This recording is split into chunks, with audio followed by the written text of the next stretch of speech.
Sur France 3 en direct avec une rencontre, une découverte, un coup de cœur et carrément des balades. La rencontre, c'est avec le chef qui est là. Vous le connaissez certainement, il est de la région, il est jurassien. C'est un meilleur ouvrier de France, il s'appelle Romuald Fassenet. En plus, il est étoilé à Dole. On va essayer d'en savoir un peu plus et peut-être même cuisiner à sa façon. Faites-nous confiance dans les prochaines minutes. On va faire confiance aussi à Chloé M. Elle est dijonnaise et c'est une slameuse. Oui, elle chante, elle fait du slam. Et on aura droit à une démonstration, promis avec son joli sourire. Elle aussi est très souriante et nous accompagne régulièrement dans cette émission, vous la connaissez bien. Fabienne Acosta va nous balader cette semaine dans notre belle région, un petit peu comme le fait actuellement l'ami Franck Ménestrec. On va les retrouver, il est en Côte d'Or dans un château un peu particulier à la veille de l'ouverture des Journées européennes du patrimoine. Dites-moi, vous êtes un sacré châtelain, hein, Franck? Eh bien oui Pascal, bienvenue à l'occasion des Journées du patrimoine. On va avoir la chance de se faire ouvrir les portes du château de luxe juste derrière moi. C'est un château normalement privé mais qui va être ouvert au public. Un château construit en pierre de luxe forcément. Ici le village a compté jusqu'à 17 tailleurs de pierre. Il n'y en a plus aujourd'hui mais on a trouvé des solutions alternatives. Vous découvrirez ça tout à l'heure. Super, je vous fais confiance. Merci Franck, vous avez fait le bon choix. C'est France 3. En plus, nous avons des idées de balade à vous suggérer tout à l'heure avec l'ami Paul Laurent qu'on retrouvera depuis Besançon. Mais d'abord, la météo et votre éphéméride du jour. Top générique.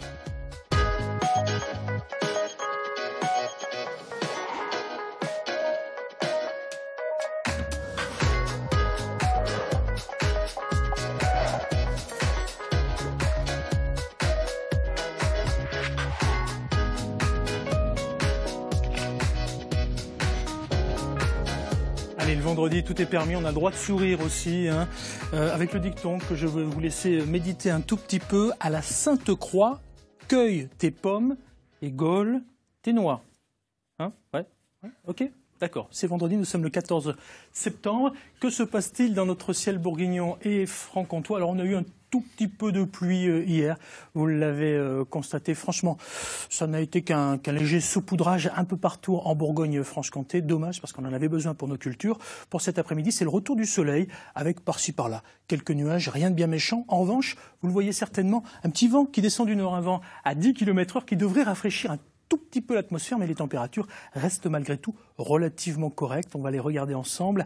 À 17h, à 1,50 m du soleil sous abri, il ne fera que 20 degrés pour les Pontissaliens. Vous rajoutez le vent du nord et ça sent pas l'automne, il ne faut pas exagérer, mais quand même ça se rafraîchit et ça fait du bien. Il fera un petit peu plus chaud dans le Mâconnais et tout à l'heure il va faire carrément beaucoup plus chaud sur ce plateau parce que vous allez slammer, Chloé M. Merci d'être là. C'est quoi le slam? Le slam, c'est compliqué de donner une définition. À la base, c'est vraiment un texte a cappella qu'on récite. Après, ça a été beaucoup popularisé par Grand Corps Malade qui a décidé de rajouter de la musique. Et c'est ce que je fais aussi. Je m'accompagne à la guitare, mais à la base, c'est vraiment du texte. Super. Vous êtes prête à nous faire une petite démonstration d'ici quelques secondes? Totalement. Bon, on ira voir Franck juste avant, puis on va faire connaissance de votre voisin, mais je suis sûr que celles et ceux qui sont avec nous le connaissent. Romuald Fassenet, meilleur ouvrier de France 2004, chef étoilé, chez nous, à Dole, dans le Jura. C'est ça, tout à fait. Au château du Montjoli, exactement, à quelques kilomètres de Dole, à la frontière de la Côte d'Or. Dans un beau domaine et on a un hôtel 4 étoiles, voilà. Eh bien c'est super, on parlera de votre passé aussi avec une école hôtelière du côté de Pontarlier. Vous allez peut-être susciter des vocations d'ici la fin de cette émission, ça sera votre mission. Et puis on vous réserve un petit quiz, prêt à jouer avec nous? Avec plaisir. Bon, super. Notre championne aussi, c'est Fabienne Acosta qui est là avec nous. Et Fabienne, c'est votre tour, c'est avec vous, c'est aussi avec Franck Ménestrec qu'on va les retrouver d'ici quelques instants. C'est avec toute notre équipe. Et cette semaine, ça va être une grosse balade en Bourgogne et en Franche-Comté. Oui, alors d'abord le Jura, on ira ensuite en Bresse bourguignonne. Je vous dis pas tout pour l'instant. Non. Voilà, je vous ai concocté un beau programme. Ouais, super. D'autant qu'en plus, vous allez découvrir dans les prochaines minutes un musée qui est au top 11 des musées insolites au monde. Et il est chez nous, il n'est pas à l'autre bout de la planète. Eh oui, c'est ici. Ouais, alors lui aussi n'est pas à l'autre bout de la planète. Franck Ménestrec, il est à la découverte de nos territoires. Alors attention parce qu'il y a deux luxes. Il y en a un en Saône-et-Loire, près de Chalon-sur-Saône. Et puis il y a le luxe où nous allons retrouver l'ami Franck, au château précisément, dans le canton d'Is-sur-Tille. Luxois, luxoise, nous sommes chez vous. À vous Franck. Et après, on chante. Oui, Pascal, je vous confirme, on est bien à Lux, en Côte d'Or. Et si on est là aujourd'hui, c'est pour une raison simple, vous l'avez évoqué, ce sont les journées du patrimoine. On est là dans un cadre exceptionnel, celui du château, le château de Lux, avec monsieur le maire. Il est capital pour le village. Eh bien oui, c'est le centre du village, parce que en fait, au Moyen-Âge, le village s'est construit autour du château, donc en fait, c'est la pièce emblématique. Et cette pièce, même si elle appartient à des propriétaires successifs, elle appartient aux Luxois, je veux dire, puisque c'est leur histoire. Je veux dire, l'histoire des Luxois, elle se trouve ici. Un château construit au XIIe siècle. Oui. Et si on est là, on l'a dit, c'est parce qu'il y a eu ici au village une tradition de la pierre de Bourgogne, et particulièrement de la pierre de Lux. Oui. Il y a eu du monde, il y a eu beaucoup d'activités liées à cette pierre de Lux. On a eu la chance d'avoir de très bonnes carrières de pierre, avec un calcaire de qualité, qui permet de faire des tailles de pierre qui durent très longtemps, qui n'ont pas de problème de gélivisité. On peut glisser. Donc, en fait, vous voyez, là, ce sont des pierres qui datent du XIIe siècle. Et quand on voit leur qualité extérieure, on comprend pourquoi est-ce que l'on a utilisé ce caillou. Et effectivement, dans notre commune, à une époque, il y a eu jusqu'à 17 tailleurs de pierre sur place. Aujourd'hui, on en est où? Aujourd'hui, il n'y en a plus. Le dernier en mémoire, tailleur de pierre, était dans les années 70. C'est un monsieur seul qui taillait des bornes kilométriques et hectométriques. Toutes celles que nous, on a connues dans notre enfance sur les bords de route en pierre, eh bien, une partie venait de chez nous. Alors là, on parle de la pierre de Lux pour le château. Elle n'a pas été utilisée que pour le château, cette pierre de Lux. On a construit une église ici qui fait 600 mètres carrés, donc qui est déjà une belle église en taille et en surface. Et puis elle a été utilisée à Dijon pour d'autres monuments, entre autres les colonnes du théâtre de Dijon sont faites en pierre de Lux, et d'autres parties comme certains escaliers dans Dijon qui ont été faites avec de cette pierre-là. Voilà. Alors le château va être ouvert exceptionnellement au public ce week-end pour les Journées du patrimoine. Oui. Le propriétaire privé joue bien le jeu avec la commune justement. Voilà. Absolument, c'est un partenaire important, parce que lorsqu'on a un événement, je lui pose la question et à chaque fois M. Barret répond de manière positive, met en œuvre tout ce qu'il faut pour que l'on puisse mettre en valeur son bien. Je veux dire, et le bien commun des Luxois. Je veux dire, on a fait une pièce de théâtre au printemps avec l'aile du château là, donc c'était assez sympa. Et puis l'année dernière, on a fait un concert dans une des caves, un concert classique dans une des caves du château.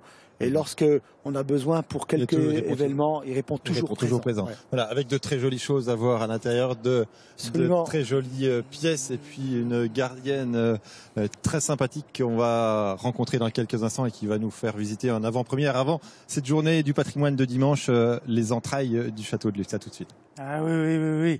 Les journées européennes du patrimoine à vivre aussi avec une émission spéciale. Ça sera samedi soir à partir de 20h15 avec Gaël Grandron de France 3 Bourgogne-Franche-Comté et l'ami Stéphane Bern que vous connaissez tous. Je suis sûr que vous le connaissez aussi, au moins de nom. Alors non, il va pas chanter tout de suite lui. Hein. Non, ça sera Chloé M qui va chanter. Vous faites chanter plutôt la cuisine, les produits, et pas seulement les produits de notre région, avec au départ un démarrage qui s'est fait chez nous. Dans la grande région, on va dire. Vous avez commencé la cuisine au lycée de Pontarlier. Comment ça s'est passé? C'était Poligny même, mais c'était pas Pontarlier. Mais en tous les cas, j'ai commencé au lycée, oui. Ouais. Et j'ai passé 6 ans à l'école hôtelière. Et pour moi, c'était une découverte à chaque stage, quoi. Et je voulais à chaque fois avoir le maximum d'examens pour un jour être installé à mon compte. Alors depuis, vous avez fait du chemin. Vous êtes passé par Matignon, alors j'ai noté les cuisines de la Tour d'Argent, du coaching pour les Bocuse d'Or. Qu'est-ce que c'est que le Bocuse d'Or? Le Bocuse d'Or, c'est la Coupe du Monde, c'est les Jeux Olympiques de la cuisine. Et, oui, ça se passe à Lyon tous les 2 ans. Tous les 2 ans, et c'est vrai que j'ai eu la chance d'être le coach du Japon, de l'Australie et cette année de la France. Quand on est coach, on apprend aux autres. C'est la transmission, c'est pas le plus facile. On sait que c'est compliqué aujourd'hui dans la cuisine. Oui, la transmission, ça fait partie de ma formation, et c'est vrai que j'ai toujours eu des jeunes attachés à cette formation, et du coup aujourd'hui j'ai des anciens de chez moi qui sont installés, et je trouve que c'est une belle fierté faire bien, mais transmettre son savoir, c'est une belle satisfaction. Vous êtes une fierté locale. Je vous propose de découvrir une future fierté locale. On va rester dans la cuisine. Vous parliez de transmission. Je vous propose de découvrir le portrait de la jeune Charlotte, qui a été prix spécial du jury commis de cuisine lors d'un concours. La Silver Fourchette, ça vous parle ? Oui, ça me parle. Tous les concours, on s'y intéresse et ça forme un cuisinier, les concours. C'est un dépassement de soi, c'est une recherche toujours de l'excellence et ça permet d'évoluer dans le métier. Alors, elle est en formation cuisine au lycée hôtelière de Paray-le-Monial. On va la retrouver et puis on revient ensemble pour parler cuisine. On vous a réservé des petites surprises. Restez avec nous, Romuald Fassenet. Voilà, jusqu'au dernier moment. Voilà, ça marche. On va laisser à 64 degrés au moins. Ok. T'as bien pris les crayons. Cette fois-ci, Charlotte n'est pas commis de cuisine, c'est elle qui est à la baguette. Steven et Julien se sont mis gentiment à son service pour l'assister, de même que Jeanne. Ensemble, ils vont cuisiner un poulet qui sera accompagné par un risotto aux asperges et une ratatouille. C'est cette recette qui a valu à Charlotte d'être sous les feux de la rampe à Paris lors de la finale nationale Silver Fourchette. Je faisais surtout des gâteaux quand j'étais petite. J'ai aidé ma mère à couper les carottes. Je mettais les carottes dans la poêle. J'étais tout le temps dans la cuisine. Et au bout d'un moment, je suis partie dans une autre formation au départ. Ça m'a pas plu et j'ai dit bon, maintenant je veux faire de la cuisine et puis c'est comme ça, pas autrement. On l'entend, Charlotte est une jeune personne déterminée. Avant de se réorienter, elle a d'abord décroché un bac pro maroquinerie, mais la formation l'a un peu déçue. Alors elle est revenue à sa passion d'enfance, une passion largement nourrie par son entourage. Sa grand-mère était traiteur en industrie à Paray-le-Monial et son beau-père, qui voyage pour son métier, lui ramène des spécialités et des recettes du monde entier. D'où la petite idée qu'elle a derrière la tête. Je veux proposer des produits simples, mais que tout le monde puisse goûter, que les gens, sans avoir à voyager, à partir dans le pays, puissent découvrir, entre guillemets, la culture culinaire du pays. Et pour moi, ça, c'est inestimable.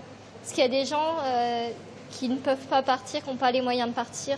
Et les aider à goûter des produits d'autres pays, c'est les faire voyager, mais sans quitter le pays. La cuisine pour dépayser les papilles.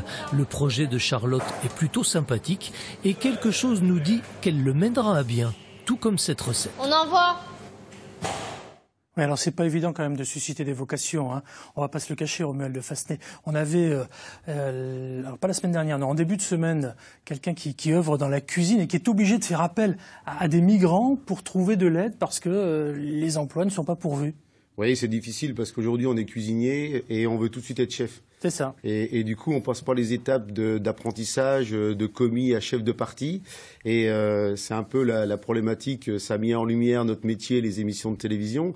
C'est magnifique, mais en tous les cas, il ne faut pas oublier les étapes pour devenir un chef complet, quoi. Mmh. Et c'est pour ça qu'aujourd'hui, on manque un petit peu de personnel à différents niveaux, mais en tous les cas, il y a toujours autant de passionnés, ça c'est sûr. Oui, ça c'est clair. On ne peut qu'être sous le charme quand on voit ce genre de photos ici sur le plateau. Je vois Fabienne Acosta qui dévore cette photo des yeux. Pareil pour Chloé M. De quoi s'agit-il ? C'est une tarte au chocolat et il n'y a que du chocolat. Mais il y a que du chocolat, mais il y a plein de textures. C'est bien pour une tarte au chocolat, cela dit. Hein, mais oui. Mais ça va sans dire, mais c'est mieux en le disant. Tarte tout chocolat, voilà, de la tuile à la pâte, à la ganache, au glaçage, au sorbet et au coulis. Donc la difficulté, c'est d'arriver à apporter des touches de goûts différents, des textures différentes et même des températures différentes. Mmh. Voilà, dans un dessert comme là au chocolat, il y a forcément du froid, du très froid, et même du tempéré, du tiède, et la texture du croquant, du croustillant, du moelleux, du fondant. Et c'est ça qu'il faut voyager dans la cuisine. Chloé M, vous êtes plutôt dessert, entrée ou plat, vous ? Plutôt entrée. Je suis plutôt salée, moi. Très bien. Très bien. Votre mission, Romuald Fassenet, c'est d'essayer de faire saliver Chloé M avec une petite entrée. Allez, pourquoi pas une petite entrée de la région, quelques mots là. En ce moment, on a les champignons. Donc voilà, les champignons, je les combine avec les escargots de région, de l'absinthe, un petit peu d'échalote et de persil. Et puis dessus, je fais une mousse de pommes de terre au pois avec un crumble à la farine de Gaude. Oula. Voilà, donc là aussi, il y a de la texture, il y a du goût, il y a du mousseux avec la mousse de pomme de terre, il y a du croustillant avec ce crumble à la farine de maïs torréfié, et puis au fond, on a les escargots tout moelleux, parfumés à l'absinthe. Et les godes? Et les godes, les godes, ça fait partie de ma cuisine en permanence, quoi. Bon, votre plat signature, justement, c'est un escargot, si je me trompe pas, avec de l'absinthe, c'est ça? C'est ça, l'escargot absinthe ou la volaille de Bresse au vin jaune au mori, forcément. Ouais, forcément. C'est des plats signatures, des plats qui mettent en avant notre région, quoi. Quand on dit plat signature, on pense par exemple à Paul Bocuse qui avait une soupe aux truffes noires, si je ne me trompe pas, la soupe VGE, voilà, c'est ça, Valéry Giscard d'Estaing, voilà. Ou plus près de nous, Bernard Loiseau avec ses jambonnettes. Hein. Oui, et puis dernièrement, j'ai même mis à l'honneur la purée de pommes de terre de Joël Robuchon, parce que je trouve que c'est un bel hommage qu'on peut lui rendre, et c'est vrai que c'est magique, les gens adorent, quoi. On en a fait 3, on va faire un 4e, comme ça, on aura les 4 mousquetaires. Je vais faire Bocuse, moi, avec le risotto de soja, par exemple. Oui, ça peut être sympa, ou Thierry Marx, enfin bon, il y en a tout plein, si vous voulez le quintet plus, et tout le reste, sans souci. Vous seriez prêt à nous faire un petit quiz pour qu'on partage un peu vos coups de cœur? Je crois que tout le monde peut jouer après tout. Vous êtes au rayon fromage, vous êtes plutôt comté ou époisse? Comté. Alors, voilà le comté qui est à droite, l'époisse qui est à gauche. Ça veut dire qu'avec le comté, vous faites quoi, vous? Le comté, je suis marié depuis un certain temps avec le comté. Et en cuisine, ce qui est exceptionnel, c'est que le comté a plusieurs identités. Comté d'été, comté d'hiver. Comté d'été, pardon. Oui, et comté d'hiver. Jeune, plus ou moins vieux. Et du coup, en cuisine, c'est un vrai outil, autant dans la technique, pour apporter de la tenue à froid, du moelleux à chaud, du praliné et non du gratiné. Et puis après, dans les saveurs, simplement à lait de comté, par exemple. On fait fondre du lait, du comté dans du lait, et on l'émulsionne. Ça fait une mousse de lait qui est parfumée au comté. Et là, on peut s'amuser avec le comté, et je mets 2 types de comté. En fonction de la saison, je mets un comté un peu plus puissant, qui a 24 mois, qui a du caractère, qui a du goût, avec un comté plus jeune qui apportera du gras et du moelleux. Et alors là, on peut le verser simplement sur un œuf poché, râper quelques truffes dessus et ça suffit. Si je vous dis saucisse de morteau ou persillé de Bourgogne, regardez, on voit les produits qui sont là. Je vais me faire pas des amis, mais bon, enfin, je reste saucisse de morteau parce que également, ça fait partie de... Pour un cuisinier, j'allais dire, j'adore le persillé, mais c'est un produit fini pour moi. Et du coup, la saucisse de morteau, on peut la transformer, autant à cru qu'à cuit. Ça va infuser des préparations. Ça va venir apporter un petit peu de croustillant et le côté fumé, qui est tellement délicat pour la saucisse de morteau. Et ça reste un produit commun. Et nous, on le transforme pour le magnifier. Tiens, à propos de produits fumés, je fais une petite parenthèse. Lundi, à votre place, nous aurons quelqu'un qui viendra réhabiliter le jambon de Luxeuil. Voilà, parce qu'on aime bien parler de nos produits de la région. C'est très bien. Vous, Fabienne, vous êtes plutôt entrée, plat ou dessert? Chloé, c'est les entrées, j'ai compris? Moi, plutôt plat. Plutôt plat. Ben, ça tombe bien. Tenez, je vous mets Romuald de Fassenet, vous qui êtes meilleur ouvrier de France 2004, chef étoilé, coach des Bocuse pour beaucoup de pays, dont la France, l'année prochaine, en 2019 aussi, ira à Lyon. Je vous mets d'un côté, qu'est-ce que je vous mets? Je vous mets de la truffe d'un côté, et puis de la morille. Oui, les morilles, encore une fois, c'est un produit. Alors la truffe, c'est la truffe d'automne de Bourgogne, oui, effectivement. Mais j'aime les deux parce que c'est pas la même saison. Du coup, les morilles au printemps, on les fait étuver, simplement un petit peu d'échalote, un petit peu de marjolaine fraîche et un petit verre de vin jaune, bien évidemment, ça suffit. Et la truffe, c'est pareil, elle ne se cuisine pas. Elle vient accompagner des plats et c'est pas la même période puisque c'est comme maintenant qu'elle va commencer.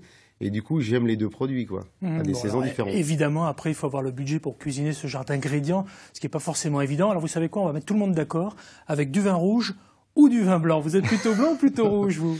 Je suis plutôt vin blanc parce que en cuisine, je l'utilise énormément. Que ce soit un vin blanc sec, un vin blanc parfumé ou même notre vin jaune, puisque dans ma cuisine, il est omniprésent. Combien vous êtes dans la brigade, dans votre restaurant étoilé? En cuisine, on est 8. On a 4 postes, une brigade, voilà, aux entrées, 2, aux poissons 2, aux viandes 2 et en pâtisserie 2. Dites-moi, Romuald de Fassenet, vous avez toujours la tête tournée vers les étoiles. Vous savez, on se rappelle de l'histoire de Bernard Loiseau. On a eu Dominique, d'ailleurs, sur ce plateau, à votre place, pour nous parler de son mari et de son histoire. Est-ce que vous êtes toujours autant tendu, autant stressé avant la sortie de ce fameux petit guide rouge? C'est une émulation, la sortie du guide Michelin, effectivement. Le rêve de tout cuisinier, c'est d'avoir son étoile Michelin. Après, la sortie du guide, oui, on est en attente. c'est pas un coup près, quoi. Je veux dire, moi, je le prends comme une récompense.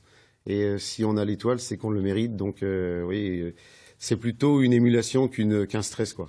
Bon, super. Vous allez continuer de nous faire rêver avec quelques bonnes nouvelles dans la cuisine. Mais d'abord, allez, on revient chez nous, s'il vous plaît, en Bourgogne-Franche-Comté. Nous sommes en Côte d'Or, pas très très loin d'Is-sur-Tille, direction Luxe. C'est la vie de château pour l'ami Franck qui arrive en courant. Regardez ça, il est sur son escalier. Attention, ne nous jouez pas Lino Renaud sur l'escalier, s'il vous plaît, hein, Franck. Oui, Pascal, et pour cause, j'arrive en courant. On est en train de découvrir un petit peu toutes les coulisses de ce château. Je vous parlais tout à l'heure de la pierre de luxe. Vous découvrez donc cet escalier magistral, hein, en pierre de luxe, avec une structure voûtée comme il en existe, tenez-vous bien, seulement 3 en France. Alors, le temps de découvrir tout ça, évidemment, j'arrive un petit peu à la va-vite pour vous retrouver. Et je vais retrouver Ida dans la pièce juste là dans laquelle j'entre. Je laisse Jean-Michel, il fait de la marche arrière avec sa caméra, c'est pas facile. Ida, ce château, construit au XIIe siècle, on l'a dit tout à l'heure, oui. Rénové au XVIe, hein, c'est bien ça? Oui, c'est ça. Qui sont les derniers nobles qui ont vécu dans ce château? Les deux Soragna. Il était là jusqu'à quand? C'était le prince de Soragna? Le prince de Soragna jusqu'en 79. 79, c'est oui, ça. Donc après, le château a été vendu à un propriétaire privé. Oui, là. Voilà. Cette première pièce où on est, de quoi il s'agit? Expliquez-nous un petit peu là où on se trouve. Comment je vais vous dire? C'est un salon empire, ils appelaient ça le salon empire. Salon empire. Qui était un lieu. Alors, ce qui est curieux quand même, c'est qu'on est dans un salon et on trouve quand même un lit dans un coin. Ouais. On ne sait pas trop si ça a été. Non. On va progresser un petit peu pour essayer de faire découvrir un petit peu toutes les pièces, le maximum de pièces à nos téléspectateurs. Ici, on va continuer à avancer pour que Jean-Michel puisse reculer tranquillement. Une pièce beaucoup plus grande. Oui, beaucoup plus grande. Un salon empirique aussi, mais qui est en même temps une galerie de tableaux. Une galerie de tableaux. Alors, venez, vous pouvez avancer. Ils appelaient ça la galerie des tableaux.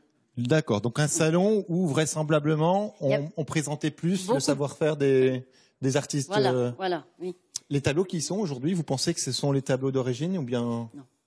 Non. Non, vraisemblablement pas. C'est des tableaux qui ont été ramenés par les nouveaux propriétaires. Vous avez vécu personnellement dans le château ou pas? Qu'est-ce que vous faisiez? Expliquez-nous. Je faisais le ménage. Vous faisiez le ménage. Ça faisait leur passage. Ça faisait un gros travail parce qu'en surface, je sais pas quelle surface il y a dans le... Je sais rien, mais... Donc sur les deux niveaux, toutes ces pièces. Ah oui. Et votre papa aussi. Il était jardinier, lui employé toute l'année. Donc ce château, c'est un peu toute votre vie, quand même. D'ailleurs, il est né dans la petite maison qui est à côté du château, mon père. Dans la petite maison qui est juste dans le jardin là-bas. On va avancer juste, il nous reste 1 minute pour aller découvrir la pièce, la dernière pièce ici au fond de ce couloir. Allez-y, passez devant, je vous en prie. Une pièce qui est très différente. Alors on n'est plus là dans le cadre d'un salon. Hein. Non, ici on est dans la chambre de la duchesse. Alors, la duchesse, c'était la duchesse... de Sault-Tavannes. De Sault-Tavannes, voilà. Oui. Alors c'est assez sommaire, j'ai envie de dire, comme équipement, comme lit, le lit... Ça a été changé aussi, hein, quand même. Ça a évolué. Cet endroit-là, vous, ce week-end, vous allez être là pour rencontrer un peu les visiteurs ou bien ce sont les propriétaires? Non, c'est les propriétaires. D'accord. Qu'est-ce qui représente cet endroit pour vous? Quand vous êtes là, on sent quand même, il y a une émotion quand... Oui, parce que moi, j'ai connu quand même la dernière princesse qui a habité, la princesse de Soragna, justement, qui dormait ici. D'accord. Donc ça vous parle, ça rappelle des souvenirs. Oui, quand même. Eh ben merci Ida, en tout cas pour ce rappel de souvenirs. Alors la pierre de luxe, on en a parlé depuis notre première intervention. On va encore en parler parce que les tailleurs ils sont plus là, mais il y a une entreprise située à quelques centaines de mètres là qui a trouvé une solution justement pour remédier à ce manque de pierre de luxe. On va se rencontrer dans quelques instants. On va vous raconter l'histoire. À tout à l'heure, Franck, je prends rendez-vous. Il est 10h14 très précisément. Nous sommes toujours en direct et nous retournerons donc à Luxe découvrir l'un de ces tailleurs de pierre. Il y en avait 17 il y a fort longtemps. Je vous invite maintenant à découvrir un talent de la région parce que voilà, on aime comme ça le matin vous faire découvrir des talents. Elle est dijonnaise, elle s'appelle Chloé M. Elle est slameuse. On va parler avec elle et avec notre chef Romuald de Fassenet et Fabienne Acosta qui sont avec nous aussi. Mais d'abord, chose promise, chose due, on y va tranquillement. On va écouter un extrait de cet album. Ça s'appelle Respire et l'extrait c'est précisément Au pays des guerriers. On y va. Je te présente le pays des guerriers, un monde où il n'y a pas de roi, où il y a des gens différents mais qui ont les mêmes rêves que toi. Le pays des guerriers, c'est des gens qui ne jettent pas l'éponge, unis dans un but commun, vaincre la maladie qui les ronge. La maladie est vicieuse, elle sait prendre plusieurs formes. Attaque quand elle le souhaite, la maladie n'a aucune norme. Quand elle frappe, il y a 2 options, se laisser faire ou la repousser. Des gens entiers mènent le combat, je te parle d'une armée de guerriers. Au pays des guerriers, il y a tous les âges, toutes les couleurs. Il y a la même force de vaincre et au fond toujours la même peur. Il y a des rêves entre parenthèses et plusieurs vies en sursis. Mais tellement de courage que même la maladie se fait du souci. Chaque journée est une lutte, chaque matin une victoire. Dans chaque nouvelle de la peur, dans chaque traitement de l'espoir. Le guerrier ne cesse d'avancer, entouré de tous les siens. Parfois la lune le voit pleurer, le guerrier reste un humain. Le pays des guerriers peut te faire te sentir lâche. Quand tu vois des gens se battre sans répit, sans relâche. Quand tu râles pour un rien, que tu dis que tout va mal. Alors qu'il y a des gamins toute la journée à l'hôpital. C'est un sujet sensible, c'est un sujet qui me tient à cœur. Peut-être que toi aussi c'est ton grand-père ou ta petite sœur. Peut-être que toi aussi tu as ton propre guerrier qui lutte contre la maladie en te disant ça va aller. Je dédie ce texte évidemment aux guerriers de mon entourage qui ont le sourire comme plus belle arme de courage. Je veux donner toute ma force à mon niveau, à ma manière, et je suis fière de pouvoir dire que je suis la fille d'une guerrière.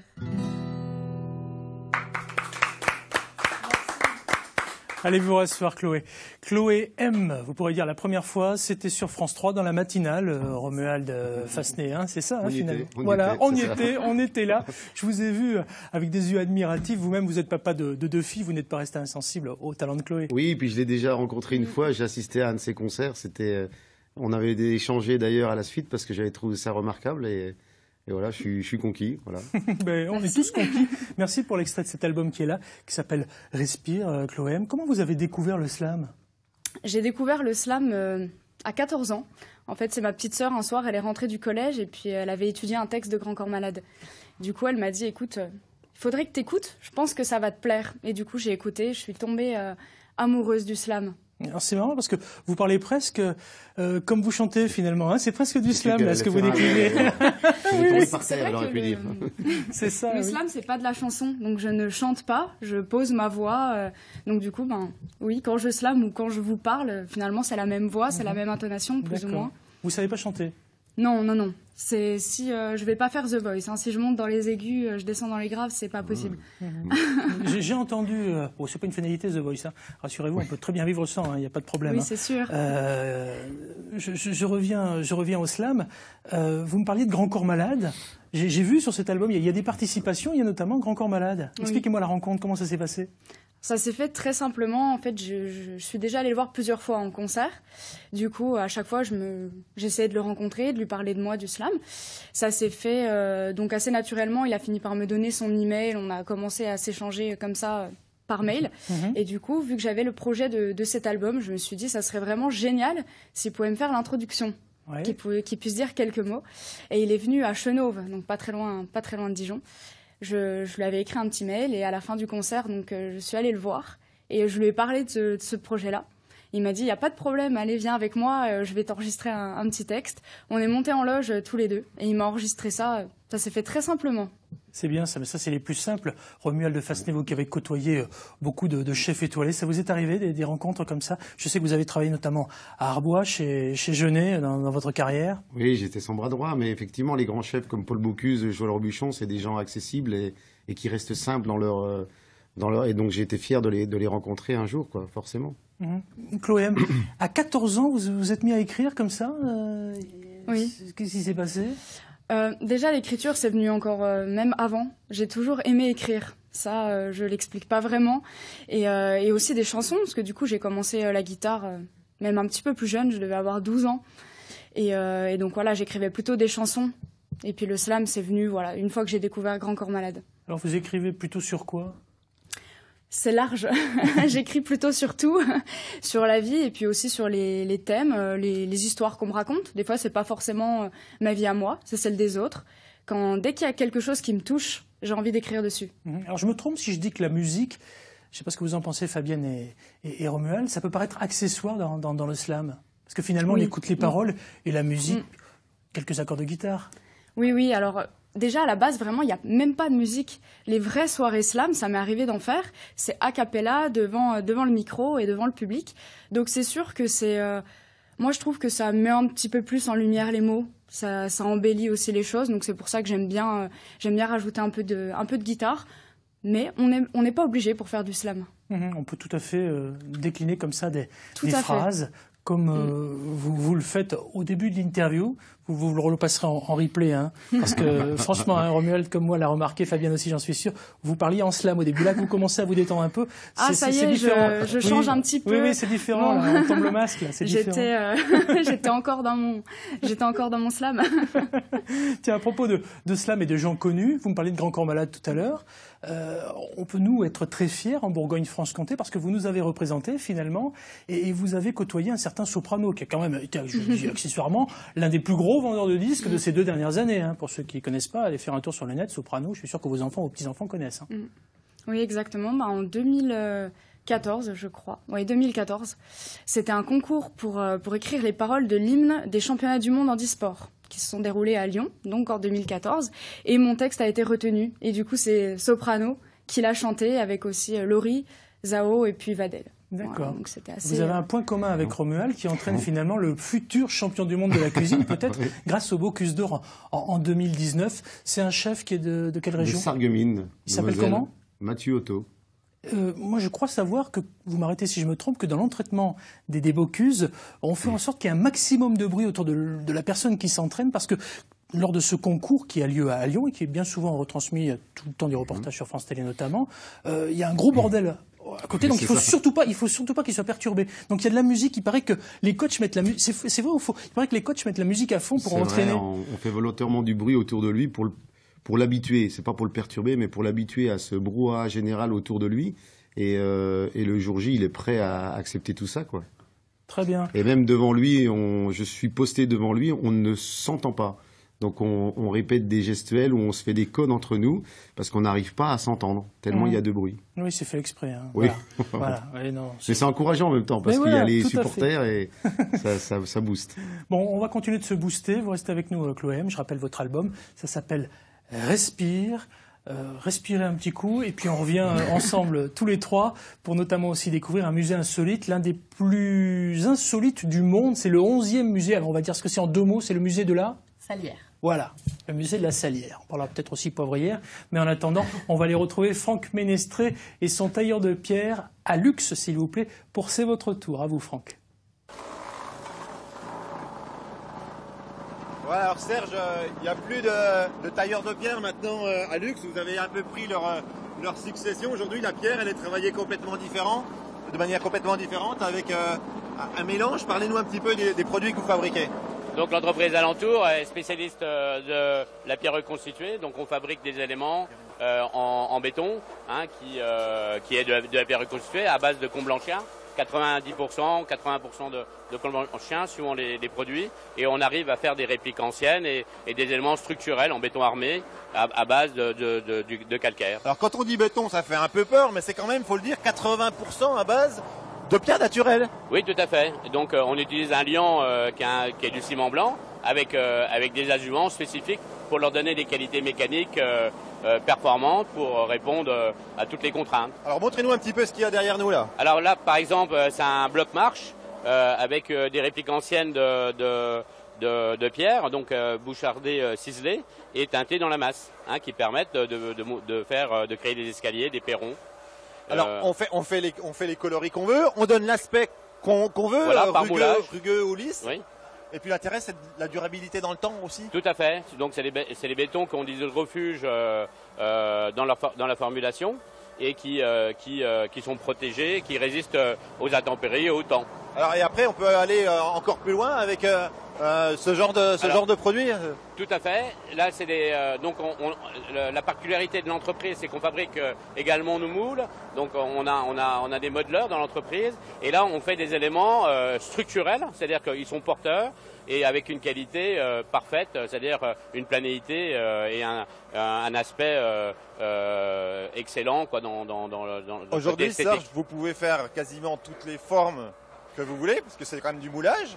Oui, donc on n'a pas de limite à la fois dans le moulage et puis dans la taille ou dans la portance des éléments au niveau mécanique. Aujourd'hui, on est là, nous, à à cause des Journées du patrimoine. On est au château juste à côté. Aujourd'hui, vous auriez la possibilité de reconstruire un château quasiment avec ces techniques? Tout à fait. C'est-à-dire, on pourrait imaginer qu'on scanne un château et à partir d'outils numériques, de créer des moules pour reconstruire une façade ou un château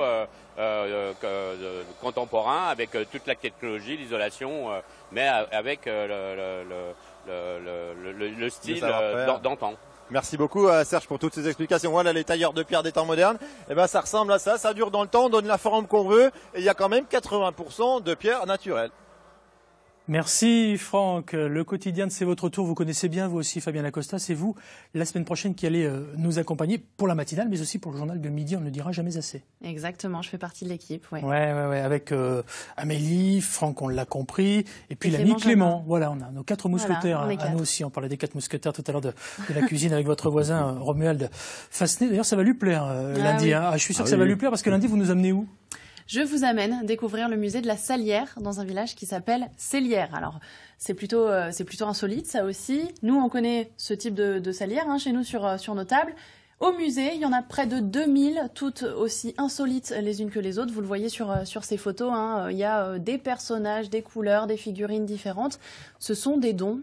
Près de 2000 salières qui ont été données par des volontaires, des gens du village, des gens de l'extérieur aussi, des étrangers, des touristes. C'est un musée insolite, donc dans le top 11, vous l'avez dit tout à l'heure. Au monde, hein. Dans le top 11 mondial, oui, c'est incroyable. Non, c'est incroyable. C'est marqué insolite, mais je vois Romuald et Chloé.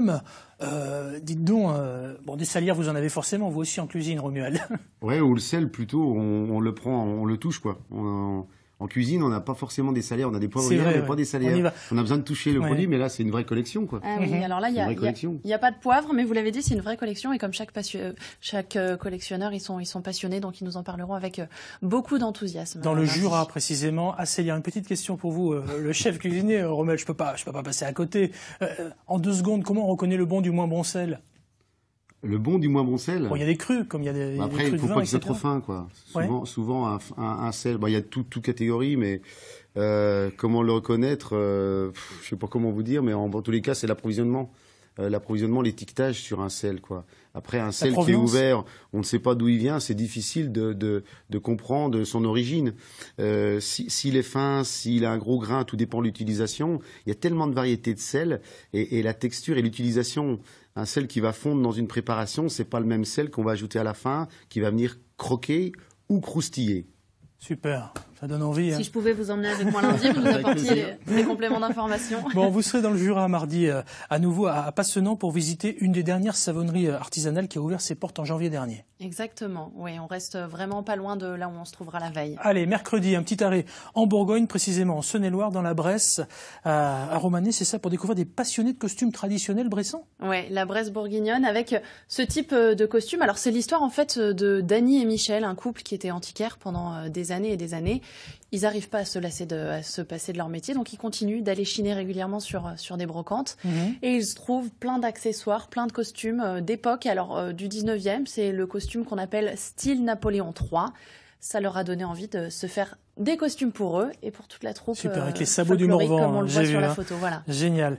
Affection, adoration débordante, ça va chiner, donc on l'a compris. Mercredi, jeudi, on reste en Saône-et-Loire, on va à Cuiserie, dans un centre qui va fêter ses 20 ans, c'est ça? Le Centre Eden, oui, un centre éducatif qui est sur plein de domaines très intéressants pour les enfants, l'astrologie, la nature, la biodiversité. Et vendredi, on reste en Saône-et-Loire, à Berzé-la-Ville, où 75% des habitants vont participer au fleurissement du village. À mon avis, ça va être une ville fleurie. Ils sont en train tous de s'activer en ce moment pour le fleurissement de leur commune. Le jury va bientôt passer en fait dans le village. Ils sont au courant de l'itinéraire de contrôle. C'est en fin de semaine prochaine et ils sont tous en train de s'impliquer pour recevoir ce jury dans l'objectif bien sûr d'avoir l'obtention du label Village Fleuri, ce qui à terme leur ramènerait bien sûr des touristes et puis un peu plus de reconnaissance à l'échelle du département. Romuald Fassenet, en 10 secondes, on cuisine avec des fleurs aussi de temps en temps. Oui, on cuisine en infusion pour parfumer une préparation ou un bouillon. Puis en décoration pour amener de un petit zeste de parfum au dernier moment en dégustation. Bon, allez, on va déguster encore quelques belles images de fleurs avant de vous emmener dans le patrimoine de la Bourgogne-Franche-Comté, comme vous le ferez la semaine prochaine et comme on le fait au quotidien finalement dans cette matinale et sur nos programmes en général sur France 3. À 24 heures des Journées européennes du patrimoine, là, je vais vous emmener visiter l'un des fleurons du patrimoine bisontin. Je ne sais pas si vous connaissez tous les trois. C'est l'apothicairerie de l'hôpital Saint-Jacques de Besançon. Figurez-vous que les caméras de France 3 ont pu pénétrer dans ce joyau. On y va. Derrière les grilles de l'hôpital Saint-Jacques se cache un trésor vieux de près de 400 ans qui ne se dévoile au public que quelques jours par an. L'ancienne pharmacie de l'hôpital que l'on appelait à l'époque l'apothicairerie. C'est vraiment du sapin ou de l'épicéa. 4 jolis petits pieds boules. Vous voyez un couvercle comme un plumier qui permet de bien fermer la boîte pour éviter justement que les rongeurs ne s'en emparent et que les insectes ne viennent dévorer tout cela. Des boîtes, des fioles, des tiroirs à semences, des pilons et plus de 250 pots de toutes les tailles. Ici, rien ou presque n'a changé depuis la création de la pharmacie. C'est un peu la boutique du maître apothicaire. Dans la région, nous sommes très riche en apothicairie ancienne, c'est vraiment un trésor de notre région, mais particulièrement celle-ci est une des plus anciennes et celle qui a peut-être la plus belle unité dans sa collection de pots. Des pots qui contenaient des remèdes et des potions concoctés dans cette salle, d'abord par Gabriel Gascon, le fondateur des lieux, puis par des religieuses, des sœurs hospitalières et pharmaciennes qui perpétueront la tradition jusqu'au XXe siècle. Les journées, oui, sont très longues, elles commencent un petit peu après 5 heures du matin. Elle s'échelonne jusqu'à 21 h. Il y a des moments, il y a des ponctuations de prière et de spiritualité, puisque ce sont des sœurs hospitalières, mais la plupart du temps, évidemment, est consacrée aux malades, les nourrir, les soigner, les laver, prendre soin d'eux. L'apothicaire-rie a fermé ses portes à la fin des années 80 et ne les ouvre plus qu'une ou deux fois par mois. La prochaine visite aura lieu le 26 septembre. Et les Journées du patrimoine, c'est aussi à vivre samedi à partir de 20h15 dans une émission spéciale avec les héros du patrimoine sur France 3. Je vous le conseille, à mon avis, ça sera un très très grand moment. Autre grand moment dans quelques secondes, des idées de sortie en Bourgogne-Franche-Comté. Juste avant, je reviens sur votre album Chloé M qui s'appelle Respire. Pour ceux qui n'étaient pas avec nous, je vous conseille de tester le replay, ça vaut le coup. Il y a 10 titres, c'est ça? C'est ça. L'avenir, c'est un prochain album? Alors celui-là, il est tout neuf, ça fait 2 mois qu'il est sorti, donc pour le moment, je vois pas encore le prochain. Mais surtout, continuer les concerts, continuer d'écrire, et puis le prochain album suivra à une date prochaine. Très très bien. Allez, du spectacle, il va y en avoir aussi, avec des belles idées de sortie, en compagnie de Paul Laurent qu'on va retrouver. C'est le réveil matin de France Bleu Besançon, pour des idées de sortie en Bourgogne-Franche-Comté, tous les vendredis, en direct aux alentours des 10h30. On s'essaye à quelques coups de cœur pour le week-end. Bonjour Paul. Bonjour Pascal, bonjour à tous. Alors ça va commencer ce soir avec un petit peu de rire, ça va nous faire du bien, c'est chargé d'émotions, c'est chargé de souvenirs. Vous vous mettez quasiment dans la peau de Raymond DeVos? Oui, c'est ça. Bah, pas moi, rassurez-vous, mais quelqu'un de talent. C'est un de ses plus grands fans qui a décidé d'en faire sa spécialité. Il est acteur, il chante aussi un peu. Il s'appelle Yvan Crocus et il sera à Dijon dans une salle qui s'appelle le Bistrot de la Seine. Alors, si je vous ai choisi cet événement ce soir, c'est pour 2 raisons. D'abord, pour les textes de DeVos qu'on va redécouvrir grâce à Yvan Crocus. Et il ne sera pas tout seul sur scène. Ça va être à la DeVos, c'est-à-dire qu'il sera accompagné d'un musicien pour jouer ses textes. Et puis, deuxième raison aussi pour laquelle je vous ai choisi cette sortie, c'est pour l'endroit. Parce que le Bistrot de la Seine, vous savez, c'est comme un petit café-théâtre. Vous êtes installé autour de tables, vous avez la scène face à vous. L'ambiance est vraiment irrésistible. C'est ce soir et c'est à partir de 20h30 donc à Dijon, au Bistrot de la Seine. Super, on ne désespère pas de recevoir ce garçon. À mon avis, ça va être très très sympa, un de ces jours. En tout cas, il y a d'autres idées de sortie. Direction la Haute-Saône où on fête les brasseurs ce week-end et notamment samedi à partir de 15h. C'est à Marnay, c'est ça Paul? Oui, exactement, dans une magnifique petite cité comtoise de caractère. Vous parliez du patrimoine, là vous allez être en plein cœur du patrimoine. D'abord bâti avec la magnifique petite ville de Marnay et puis surtout le patrimoine vivant parce qu'effectivement, une des spécialités de la région et en particulier de la Haute-Saône, ce sont des micro-brasseries qui s'installent de plus en plus. Là, il y en aura 35 pour découvrir le travail de ces micro-brasseurs qui seront là. Et puis en plus de ces micro-brasseries, vous aurez aussi des concerts, alors avec des groupes locaux, avec des talents d'ici, mais aussi avec des groupes un peu plus connus. Moi, je vous ai sélectionné The Black Clover, par exemple, c'est du rock celtique. donc ça ne devrait pas être triste. Il y aura plein d'animations aussi pour toute la famille. C'est une sortie que je vous conseille et c'est donc demain effectivement à partir de 15h à Marnay en Haute-Saône. Super, la fête des brasseurs. Dites-moi, Romuald de Fassenet, vous, le chef étoilé, meilleur ouvrier de France, de chez nous, la bière, vous en avez à votre carte ? Oui, on en sert pour... Bière locale, s'il vous plaît. Oui, bière locale, oui, bière du Jura, la bière de Blétrand, mais en tous les cas, et je la cuisine des fois, autant dans une sauce ou dans une marinade ou même en dessert. D'accord, nous on va cuisiner Paul, et pour la bière c'est sans modération. Non, plutôt, c'est Paul sans modération et c'est la bière avec modération. Au secours, c'est vendredi. Bon, dimanche, allez, on va se rattraper. Ça n'a pas les mêmes effets, là. Oui, c'est pas pareil. Cap sur un magnifique village de Franche-Comté dimanche, Paul. Oui, exactement. Alors là, c'est un de mes coups de cœur. C'est probablement le village que je trouve le plus beau dans la région. C'est le village de Bellevoire. Et dans ce village, vous avez des halles absolument somptueuses qui datent du XIVe siècle. Et tout autour de ces halles ce week-end, eh bien, ça va être dimanche, la première foire à la Belle Brocante et aux Antiquités. Il y a 25 professionnels qui vont venir exposer. Vous allez pouvoir chiner et en profiter. Et puis aussi cuisiner parce que on va cuire le pain comme à l'époque et notamment on va refaire le célèbre gâteau de ménage qu'on connaît bien dans la région, qui va être cuit dans le four à pain de ces halles somptueuses de Bellevoire. Et puis tout ça, c'est au profit, encore une fois, du patrimoine pour le sauvegarder. À quelques pas de ces halles, il y a la maison du pain d'épices, qui appartient à la commune, qui est en train de tomber en ruine. Et tous les bénéfices de la manifestation serviront à réhabiliter cette maison et ce chef-d'œuvre du patrimoine franc-comtois. C'est donc à Bellevoire dimanche, allez-y. C'est une sortie incroyable et en plus, il va faire beau. Donc le cadre sera d'autant plus somptueux. Super, super, Paul. Je vous soupçonne quand même de failloter un tout petit peu parce qu'on a un chef aujourd'hui sur ce plateau et quand vous avez dit pain d'épices, les oreilles se sont dressées, les yeux se sont ouverts. Oui. Bon, allez, on va parler caricature avec un festival pour terminer. Un festival, alors vraiment insolite. Hein. Je crois que vous nous emmenez à Paray-le-Monial, c'est ça ? Exactement, pas très loin de Mont-Solémine. Ça commence ce soir avec le spectacle d'un chansonnier qui s'appelle Pierre Douglas et puis tout au long du week-end, une quinzaine d'artistes caricaturistes effectivement qui seront là pour vous présenter leur talent évidemment. C'est vraiment des artistes à part entière et moi j'ai eu un coup de cœur pour ce festival parce que j'ai eu la chance de discuter avec un des organisateurs qui s'appelle Roth. Il est dessinateur, caricaturiste et il vous a même réservé une petite surprise Pascal parce que je crois qu'il vous a caricaturé. Ah oui. C'est un petit cadeau voilà qu'il voulait vous faire. Voilà. J'aime bien. Moi, je trouve ça sympa, moi. Je trouve ça pas sympa. Mal, hein ouais, j'aime bien. Oh, il a pas trop chargé. Il a été plutôt gentil, hein, moi, je trouve. Hein. Non, ça va. Il aurait pu charger un peu plus. Hein, franchement, c'est sympa. En tout cas, merci, Paul. On vous écoute sur France Bleu Besançon. Vous nous réveillez du lundi au vendredi à partir de 6h, c'est ça? Je fais ce que je peux, oui, c'est ça, à partir de 6h. Allez vous coucher, vous verrez, la radio ça n'arrange pas, hein. J'en ai fait que pendant une trentaine d'années, c'est grave, hein. C'est beaucoup plus grave que ce que je ne pensais. Merci Paul Laurent. Et merci à nos amis de France Bleu. Allez, d'autres bons plans à partager pour le week-end. Ça sera par exemple à la fin de cette émission avec l'agenda sortir que vous retrouvez aussi sur France 3. L'agenda plein feu pour être très précis. Plein feu ce matin sur Chloé M, notre slameuse de Dijon avec son album Respire. Merci. Je vous renvoie le cœur que vous avez sur votre poitrine parce que ça a été un grand moment. Merci Chloé M, on a découvert cet album. Merci à vous Romuald de Fassenet, un moment sympa à partager avec un chef, même si on n'a pas tous les moyens de se rendre dans votre établissement étoilé. Vous nous avez fait rêver et vous nous avez mis des petites étoiles dans les yeux. Ça, c'était gratuit. Et ça franchement, c'est très très bien. On a vécu la vie de château sans forcément décrocher une étoile avec vous. Merci Romuald Fassenet dans ce lieu magique, le royaume de Montjoly, précisément. À la prochaine fois, Romuald. À bientôt, merci. Et merci à vous, Fabienne Acosta. Merci. Nous, on se retrouve lundi pour de nouvelles aventures et à tout moment sur France3.fr. Merci.